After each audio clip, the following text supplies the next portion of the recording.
na may kasamang densitometer among other things. Okay po. So, siya ay tinatawag na multi-fuel analyzer. Okay po. So, capable siya mag-analyze ng gasoline, diesel, saka jet fuel. Pero dito sa DOE, itong mga unit na to, dinedicate namin for diesel. Kasi, So kumbaga isang category lang po siya. oo, although capable siyang mag-analyze ng tatlong unit nito.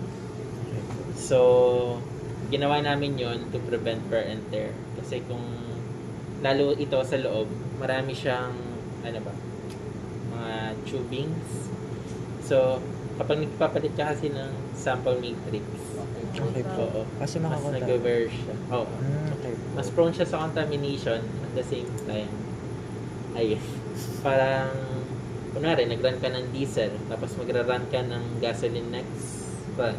Iba naman po.